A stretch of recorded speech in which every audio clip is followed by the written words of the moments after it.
मुझसे पहला क्वेश्चन ये पूछा गया है कि मैं राज कुंद्रा को कब से जानती थी, कैसे जानती थी और मुझे पर वीडियो क्या पेमेंट मिलती थी। तो मैं उसका जवाब देना चाहती हूँ। मैं राज को 2019 अक्टूबर से जानती थी। पहली बार मुझे उसके पीए का मैसेज आया मेरे फ़ोन पे कि हे हाय गहना, मैं राज कुंद्रा की पीए हूँ और वी आर आर्म्स प्राइम। हम लोग सेलिब्रिटीज़ के ऐप बना के देते हैं जो सोशली काफ़ी एक्टिव हैं, जो अच्छे फेमस इन्फ्लुएंसर्स हैं और जो एक्ट्रेसेस हैं। हम उनके लिए ऐप बना के देते हैं। अगर आप ऐप बनवाने में इंटरेस्टेड हैं तो आप प्लीज़ आइए, प्लीज़ विजिट अस और हम आपको ऐप बना के देंगे। ये मैसेज मुझे कुछ 2-2:30 बजे के आसपास आया, ठीक है। तो पहले मैंने आई टोल्ड हर कि नहीं यार, मैं ऐप वगैरह नहीं बनवाऊंगी, I am not very much comfortable with that, so कुछ हो नहीं सकता, लेट इट बी। फिर उसके थोड़ी देर के बाद व्हेन आई गॉट अप, उसका मैसेज मुझे फिर से आया, लेट्स डू वन थिंग, एक कॉफी पे मिलते हैं। नहीं समझ में आएगा कोई बात नहीं, एक कॉफी पीनी हो जाएगी। एंड एवरीबडी नोज कि मैं बहुत बड़ी ना कॉफी लवर हूँ। मतलब मैं आधे घंटे से 1 घंटे में 5 से 6 कॉफियां पी सकती हूँ, ठीक है, इतनी बड़ी कॉफी लवर हूँ। मैंने कहा चल ठीक है, मिलते हैं। सो 2 दिन के बाद मैं गई राज की ऑफिस, जो कि जस्ट ऑपोजिट इन्फिनिटी मॉल है, वियान इंडस्ट्रीज। मैं वहां गई, वहां मैं राज से मिली, उसकी पीए से मिली, मैं उसके कैबिन में बैठी थी। राज से नॉर्मल डिस्कशन हुआ कॉफी ऑफी पे एंड देन मेरा उसकी पीए के साथ डिस्कशन शुरू हुआ कि हम लोग ऐप लॉन्च करेंगे, गहना वशिष्ठ के नाम पे ऐप रहेगा, इंडिविजुअल ऐप होगा, ठीक है। और उस ऐप पे आपको जो भी कंटेंट अपने से रिलेटेड डालना है आप डाल सकती हैं, it's all up to you. तो मैंने कहा यार देखो, मैंने पूनम और शर्लिन के ऐप देखे हुए हैं एंड मैं जानती हूँ कि ये ऐप आर्म्स प्राइम नहीं बना के दिए हैं और ये लोग बहुत बोल्ड कंटेंट डालते हैं, तो मैं कंफर्टेबल नहीं होंगी, इतना बोल्ड मैं नहीं कर सकती हूँ। तो she said then I suggest you कि बाकी लोगों की ऐप भी देखो। हम लोगों ने कई सारे लोगों के ऐप लॉन्च किए, अब सबके ऐप देखो एंड देन यू डिसाइड। फिर मेरा राज के साथ ऐसी नॉर्मल कॉन्वर्सेशन हुआ कि यार ये थोड़ा सा ना ऑड काम है, ये नहीं हो पाएगा। तो Raj said fair enough Gehna, take your own time, app देख लो, विजिट कर लो, समझ में आए तो कर रहे हैं हम लोग, नहीं तो कोई बात नहीं, एक बार एक और कॉफी हो जाएगी। मैंने कहा ठीक है। देन मैंने 2 दिन लिए एंड 2 दिन के बाद मैंने राज को बोला यार चल एक और मुलाकात करते हैं। मैं मिली एंड देन नॉर्मली बात हुई and then he was very clear कि आपको वही डालना है जहां पे आप कंफर्टेबल हैं, आपको कोई एक्सपोज के लिए कुछ नहीं बोलेगा। और मैंने एक्चुअली बाकी एक्ट्रेसेस के भी ऐप देखे, कोई भी बोल्ड नहीं थे एक्सेप्ट ये 2 लड़कियों के। तो बोला जब हम लोग उन लोगों को नहीं बोलते तो आपको क्यों बोलेंगे, सो आप हम पे ट्रस्ट कर सकते हैं, हम शूट करके देंगे आपको कंटेंट, जो भी इनकम होगी वेल शेयर 50-50, यानी कि अगर 100 रुपए इनकम होती है तो 40 रुपए गूगल प्ले स्टोर और iOS ऐप स्टोर ले लेगा, बाकी जो 60 बचते हैं 30 आपका 30 हमारा, क्योंकि शूट एडिटिंग अपलोडिंग सारा हम करेंगे, ऐप हम बना के देंगे और ऐप हम लोग प्ले स्टोर ऐप स्टोर दोनों पे रहेगा। मैंने कहा फेयर इनफ। सो मैंने एक बार और पूछा यू श्योर, अगर बिल्कुल भी बोल्ड कंटेंट नहीं होगा तो प्रॉब्लम नहीं होगी। ही सेड गहना बिलीव मी, तुमको सिर्फ वही करना है जिसमें तुम कंफर्टेबल हो, लाइव जाना है, जो भी अपने मन से अपने हिसाब से करना है। हम कभी किसी आर्टिस्ट को नहीं कहते हैं कि वो हमारे हिसाब से करे। एंड बिलीव मी, मुझे राज ने कभी नहीं कहा कि तुम एक्सपोज करो, बिकनी फोटोज भेजो, कुछ भी नहीं, आप बस वही करो जिसमें कंफर्टेबल हो। अब हम लोग बात करते हैं, इसके बाद मेरा ऐप लॉन्च हुआ जो कि गहना वशिष्ठ के नाम से था, आर्म्स प्राइम ने लॉन्च करके दिया। ऐप हम लोगों ने 4 मंथ्स तक चलाया, अक्टूबर, नवंबर, दिसंबर, जनवरी, फरवरी। हाँ, अक्टूबर में मिली थी मैं, नवंबर, दिसंबर, जनवरी, फरवरी। उसके बाद मैंने एक दिन कॉल किया कि यार मेरे को ना समझ नहीं आ रहा है ऐप वाला बिजनेस, मैं कंफर्टेबल नहीं हूँ, बंद कर देते हैं। He agreed to it, but still he said एक मीटिंग करके देखते हैं, समझ में आएगा तो कंटिन्यू करिए और नहीं समझ में आएगा तो मत करना। तो मैंने कहा फिर मैं ऑफिस के बाहर किसी कॉफी शॉप पे मिलूंगी एंड मैं टीम से मिल लेती हूँ। ही सेड नो इश्यूज, मिल लो। मैं टीम से मिली, उन्होंने मुझे समझाया कि गहना क्यों बंद कर रही हो, you making good money out of it. मैंने कहा नहीं यार नहीं हो पाएगा। तो ही से ठीक है चलो कोई बात नहीं, ऐप मैंने क्लोज कर दिया। उसके कुछ दिन के बाद मुझे हॉट शॉट्स की एक फिल्म थी 1+1, उसके लिए उसके कोऑर्डिनेटर का कॉल आया। ही सेड कि मुझे बोला गया है कि अगर आप इस पर्टिकुलरली फिल्म में गहना वशिष्ठ को ऑन बोर्ड ले आते हो तो हम आपको प्रोड्यूसर बना देंगे, हमको इस प्रोजेक्ट के लिए गहना वशिष्ठ ही चाहिए। इनिशियली मैंने कहा यार मैं देख रही हूँ काफी कंटेंट बोल्ड है, इतने बोल्ड में मैं कंफर्टेबल नहीं होंगी, तो नहीं हो पाएगा। ही सेड कि एक बार बात करके देखो ना। मैंने कहा चलो ठीक है। देन मैं गई सेम ऑफिस, मैं राज से मिली एंड राज ने कहा गहना बिलीव मी तुम्हें वही करना है जिसमें तुम कंफर्टेबल हो, मुझे पेमेंट बता दो क्या पेमेंट लोगी। और हम लोग कभी किसी एक्टर को नहीं कहते हैं कि आप एक्सपोज करिए। एंड मुझे लिटरली मैं बताऊं, जो स्क्रिप्ट मुझे सुनाई गई मुझसे वही परफॉर्म कराया गया। मुझे जो कपड़े पहनाए गए शूट पे, मुझे वही कपड़े जो दिखाए गए, जो ट्रायल में पहनाए गए वही कपड़े मैं शूट पे पहनी हूँ। मुझे पेमेंट टाइम पे दी गई और मैंने इवन प्रमोशन भी किया इसका प्रॉपर। मुझे प्रमोशन के टाइम पे भी नहीं कहा गया कि आपको लाइव इतना बोल्ड करना है, ये करना है। जब उन लोगों ने मेरे साथ कोई फोर्स नहीं किया तो मैं कैसे मान लूं बाकियों के साथ फोर्स किया हो। मैं राज से कई बार मिली, राज ने मुझसे कभी कोई गलत बात नहीं की, कभी मुझे गलत तरीके से ना देखा, ना मैंने कभी देखा कि राज ने किसी और को गलत तरीके से ट्रीट किया हो, कभी नहीं। इसके बाद सब अच्छे से चल रहा था।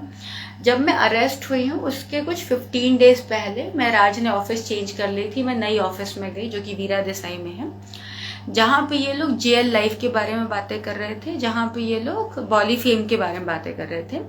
जेएल लाइव एक लाइव स्ट्रीमिंग ऐप था जिसमें आपको लाइव जाना था अपने हिसाब से, कोई एक्सपोज नहीं करना था, कुछ नहीं।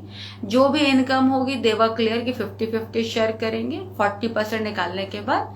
और जो बॉली फेम है वो बेसिकली चैनल होना था डिजिटल पे, जैसे सैटेलाइट पे टीवी में चैनल होते हैं वैसे डिजिटल पे चैनल आने थे। एंड बिल्कुल बोल्ड कंटेंट नहीं था, उनको reality shows, comedy shows, music video, normal content डालना था, ठीक है। उसके लिए हम लोग के बीच में डिस्कशन हुआ, 3 स्क्रिप्ट पास हुई, जिसमें से एक स्क्रिप्ट में शमिता शेट्टी से बात हो रही थी, एक के लिए साई से बात हो रही थी और एक के लिए बात सारा से हो रही थी। अच्छा, मैं किसी एक्टर से कभी डील नहीं करती, एक्टरों से मैं बात भी नहीं करती क्योंकि मुझसे नजरें झेले नहीं जाते and I can not tolerate them.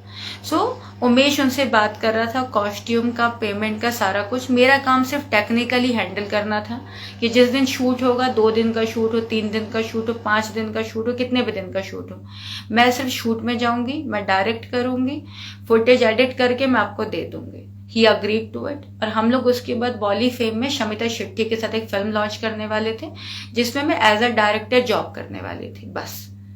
सो ये मेरी जर्नी रही एंड बिलीव मी, राज ने कभी गलत बात नहीं की। Thank you. सेकेंड वीडियो में फिर लेकर आ रही हूं, अगला जो क्वेश्चन है उसका आंसर देने के लिए। मेरे साथ भी कैसे हुआ था, उसके बारे में क्या कहना चाहती हूँ। सो मैं आपको बताऊं, ये सारा मैटर शुरू हुआ था फरवरी 2021 में, 4 फरवरी से, जब कुछ लोगों को on location red handed caught किया गया था।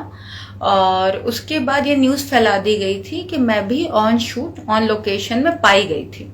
सो मैं आप लोगों को क्लैरिफाई करना चाहूंगी कि जिन लोगों को ऑन शूट ऑन लोकेशन पकड़ा गया था 4 तारीख को, उन्हें 5 तारीख को कोर्ट में खड़ा किया गया था।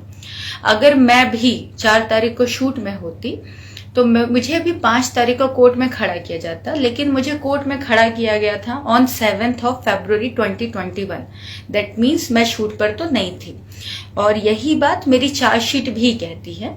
मेरी चार्जशीट में लिखा हुआ है कि 6 फरवरी 2021 को क्राइम ब्रांच बायकुला ने 41, जो कि इंटेरोगेशन की सेक्शन है, मुझे इशू किया, मुझे बुलाया गया, मेरी चेकिंग हुई और मेरे अंदर से लैपटॉप गिरा, मेरे अंदर से 3 फोन गिरे और इन्हें पता नहीं क्या मिला, तो इन्होंने केस बनाया और 7 को मुझे कोर्ट में खड़ा कर दिया गया। लेकिन मैं आपको फैक्ट बताती हूँ, ये दोनों ही बातों की सच्चाई से कोई लेना देना नहीं है। सच्चाई ये है, 4 फरवरी को मेरी एक फिल्म है साक्षी, उसका म्यूजिक लॉन्च था राइट टेरेस पे, जो हिमांशु पीआर कर रहा था। And they all were waiting for me कि मैं टाइम से लोकेशन में, मतलब प्लेस पे पहुंच जाऊं जहां सारी मीडिया वगैरह सब लोग थे। मैं घर पे रेडी हो रही थी, 4 बजे कुछ 14 पुलिस वाले क्राइम ब्रांच के मेरा घर नॉक करते हैं। मैंने पूछा, जनरली आप गेट खोलने के पहले पूछते हो, तो मैंने भी पूछा कि कौन है आप लोग, तो बोले हम लोग क्राइम ब्रांच से हैं। बिलीव मी, ना तो उस वक्त मैंने मेरे मैनेजर को, ना मेरे घर वालों को मैंने किसी को फोन किया, क्योंकि मुझे कोई डर नहीं लग रहा था। एंड मुझे ऐसा लगा मे बी आए होंगे या कुछ कंफ्यूजन है, कुछ भी रीजन होगा। मैंने गेट खोला, उन्होंने अपना आईडी कार्ड दिखाया कि we are from crime branch और हमें अंदर आने दो। मैंने कहा ठीक है, आ जाओ अंदर। सो देन दे सेड कि ये जो नंबर है 7 वाला, ये आपका नंबर है। मैंने कहा हाँ। बोले फोन दे दो। मैंने फोन दे दिया। देन दे सेड कि आपके पास कितने फोन है? मैंने कहा 3 फोन है। बोले तीनों फोन दे दो। मैंने तीनों फोन दे दिए। मेरे से लैपटॉप पूछा। मैंने कहा सर सामने टेबल में रखा है, उठा लीजिए। बोले पासवर्ड। मैंने पासवर्ड दे दिया। उसके बाद इन्होंने मुझसे कहा तुम्हारे पास जो भी CD, hard drive, hard disk, जो भी पेन ड्राइव, जो भी कुछ है सब दे दो।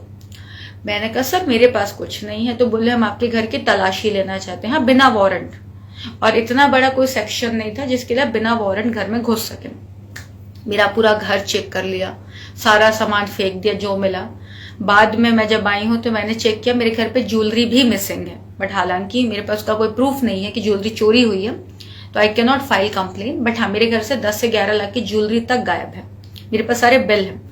अच्छा, पूरा चेकिंग होता है रात को 12 साढ़े 12 बजे तक। ये लोग मेरे घर पे बैठे हुए होते हैं और इन्हें मेरे घर पे कोई प्रूफ नहीं मिलता, कुछ नहीं मिलता। तो मुझे लगा शायद ये लोग घर से चले जाएंगे। तो उसमें से 11 लोग चले जाते हैं और 3 पुलिस वाले। मैं अकेली रहती हूँ लोखंड वाला में, बहुत बड़ा फ्लैट है, दिस इज जस्ट 1 BHK। मेरे घर में 3 पुलिस वाले सो जाते हैं, जिसमें से 2 फीमेल और 1 मेल थी। फीमेल का नाम फातिमा, एक का नाम योगिता, और जो मेल इंस्पेक्टर थे उनका नाम था शिव। ये तीनों सो जाते हैं। सुबह सुबह नाश्ता करते हैं और 9:30 पौने 10 बजे हम लोग मेरे घर से निकलते हैं। लोकल एक यहाँ से ऑटो करके इन्फिनिटी तक पहुंचते हैं। इन्फिनिटी से वो काली पीली टैक्सी लेते हैं और हम लोग बाइकोला क्राइम ब्रांच पहुंच जाते हैं। वहां पहुंचने के बाद ये लोग दिन भर टाइम पास करते हैं। आपने क्या किया, आप कहाँ से आई हैं, आपका बॉयफ्रेंड क्या, आप सारी चीजें बताइए, हम लिखेंगे दिन भर। बाद में मुझसे पूछते हैं कि आप राज कुंद्रा को कैसे जानती हैं। तो मैंने पूछा राज कुंद्रा इस मैटर में कहाँ से आ गया। बोले नहीं, आप बस बता दो राज कुंद्रा को आप कैसे जानते हैं। मैंने कहा ये ऐप बनाया था, ये मैटर है। बोले कि राज कुंद्रा को आप ये बोल दीजिए कि उन्होंने आपको मजबूर करके, परेशान करके आपके साथ काम करवाया। मैंने कहा लेकिन मुझे राज ने ऐसा कुछ नहीं किया, मैं क्यों बोलूं। सो देन दे सेड कि अच्छा ठीक है, फेयर इनफ, आप आज घर जाइए, हम आपको कल फिर इंक्वायरी के लिए बुलाएंगे। मैंने कहा ठीक है, बट मेरा लैपटॉप और फोन वापस कर दीजिए। दे सेड कि नहीं, हम आपको आज नहीं देंगे, विद इन अ डे और 2 आपको मिल जाएगा, नाउ यू गो बैक। मैंने कहा ठीक है यार चलो। मैं कुछ 6 साढ़े 6 बजे बाइकुला से निकलती हूँ, 8:30 9 बजे मैं घर पहुंचती हूँ, क्योंकि शाम को आते समय काफी ट्रैफिक होता है। सो मैं आती हूँ और आने के बाद मैं एक नॉर्मल सा फोन खरीदती हूँ, क्योंकि मेरे पास फोन वगैरह तो सब कुछ वो ले गए थे और मैं बिना फोन के रह नहीं पाती हूँ। मेरे अंदर एक अलग किस्म की चुल है कि मुझे फोन चाहिए। तो श्री जी के सामने एक छोटी सी दुकान है, वहां से मैं फोन खरीदती हूँ सस्ता सा, और ये वही फोन है जिसमें मैं आप लोगों से बात कर रही हूँ। मैं घर आती हूँ, मैं एक लोकल से सिम लेती हूँ। मुझे जिन लोगों के नंबर याद थे मैं उन्हें मैसेज करती हूँ कि ये हुआ, ऐसा ऐसा हुआ। सो दे से डोंट वरी यार, गहना कुछ नहीं होगा, और तूने कभी कोई काम गलत किया नहीं है तो क्यों होगा। मैंने कहा ठीक है। 6 की मॉर्निंग में मैं फिर क्राइम ब्रांच के ऑफिस जाती हूँ। वो मुझसे कहते हैं गहना जी कुछ मीडिया वाले अंदर आए हुए हैं, आप अभी बाहर घूमो, हम आपको बोलेंगे आपको कब अंदर आना। मैंने कहा ठीक है। मैं दोपहर में जाती हूँ, थोड़ी देर बैठती हूँ, सेम वही वाली बातें, राज कुंद्रा और मेरी। फिर कहता है आप एक काम करो, बाहर से कुछ खा पी के आ जाओ, लंच करके आ जाओ, फिर हम लोग आराम से बैठते हैं। मैंने कहा ठीक है, कोई बात नहीं। मैं जाती हूँ, मैं पराठे वगैरह खाती हूँ, बाइकुला क्राइम ब्रांच ऑफिस के सामने एक छोटी सी दुकान है, वहां बैठ के, और मैं वापस आती हूँ। सेम वही क्वेश्चन, कह रहे आपके घर पे हॉट शॉट्स के एग्रीमेंट मिले हैं, आप राज कुंद्रा के बारे में क्या बोलना चाहती है। मैंने कहा राज कुंद्रा से मेरा मतलब मैं क्यों बोलूँ कुछ, मुझे मालूम ही नहीं मैटर क्या है। सो देन ये लोग कहते हैं आप लोगों ने एक्टरों को बहुत कम पैसे दिए हैं, पर डे के कुछ 20-25 हजार रुपए दिए हैं, और आपने लाखों रुपए कमाए हैं, तो ये क्राइम है। मैंने कहा अजीब सी बातें हैं यार, एक तो पहली बार मैंने कोई लाखों रुपए नहीं कमाए, ठीक है, इतना कोई बजट नहीं होता था, और जितना एक्टर को मिलता है कई बार मुझे उससे भी कम पैसे मिलते हैं, और कई बार ऐसा होता है कि मुझे ऑलमोस्ट सिमिलर पैसे मिलते हैं। बस स्टिल मैं कहना चाहूंगी कि सर अगर आप 50,000 रुपए सैलरी कमाते हैं, और अगर आप अपने घर के मेड को या किसी स्टाफ को 5,000 रुपए देते हैं, 10,000 रुपए देते हैं, तो क्राइम नहीं है। हर इंसान के ना काम की क्राइटेरिया होती है, उसके आर्टिस्ट के एक्सपीरियंस पे डिपेंड करता है, आप उसे क्राइम नहीं बोल सकते। बोलते तुम छोड़ो, तुम बताओ तुम क्या स्टेटमेंट दोगी। मैंने कहा सर यही है जो है, FIR साइन करते हैं, रात को मुझे आजाद मैदान में किला कोर्ट पे रात को भेज देते हैं। 7th को मुझे कोर्ट में खड़ा कर देते हैं। वहां सारी मीडिया मुझे घेर लेती है, मुझसे कुछ नहीं पूछा जाता, मुझे कुछ नहीं बोला जाता और चलने लगता है ये PCJC का मैटर। अभी आप मुझे बताइए, अगर मैं गलत होती तो जब 4th को मेरे घर आए थे और 7th को जब मुझे कोर्ट में खड़ा किए, मैंने एंटीसिपेटरी बेल के लिए क्यों अप्लाई नहीं किया? इट्स नॉट दैट कि एंटीसिपेटरी एक्सेप्ट हुई या रिजेक्ट हुई, मैंने अप्लाई तक नहीं किया। अगर मैं गलत होती 0.0001% भी, I would have applied for anticipatory bail, but I never did, क्योंकि मुझे यकीन था कि मैं गलत नहीं हूं। देन उसके बाद कोर्ट में खड़ा हुआ हर आदमी PC और JC की जंग लड़ रहा होता है कि एक बार उसकी बेल हो कि JC होगी तो उसकी बेल हो जाएगी, वो घर चला जाएगा। बट स्टिल मैंने वहां पे सर से रिक्वेस्ट की, जब मुझसे जज ने पूछा कि आपको क्या कहना है, मैंने कहा सर प्लीज आप मेरी PC बढ़ा दीजिए, क्योंकि मुझे बात करनी है and I need to talk to these people. ठीक है, सो मेरी PC 2 दिन बढ़ा दी जाती। हालांकि वहां हर आदमी ऐसे शौक से देख रहा था कि पागल है कि अपनी PC बढ़ा रही है, बट स्टिल मैंने बढ़ाया। मैंने अपनी PC बढ़ाई और फिर मैं 2 दिन मुझे मौका मिला, उसके बाद मैं बाइकुला जेल चली जाती हूँ। सेकेंड डे मुझे मालवानी पुलिस स्टेशन से कुछ पुलिस वाले अरेस्ट कर लेते हैं।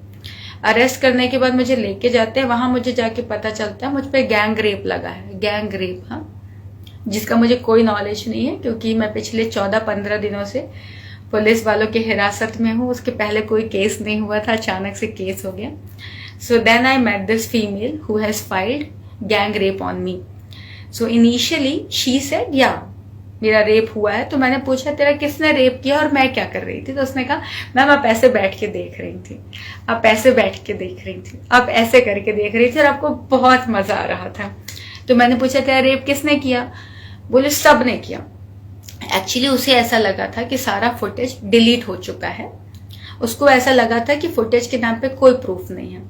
इमीडिएटली आई सेड कि babes I have entire footage, जो भी शूट हुआ था, जो भी गाने शूट हुए, I have got everything with me, मैं दिखा दूंगी। पेमेंट ट्रांजैक्शन, मुझे बताइए रेप करा के कौन सी लड़की पैसे लेती है?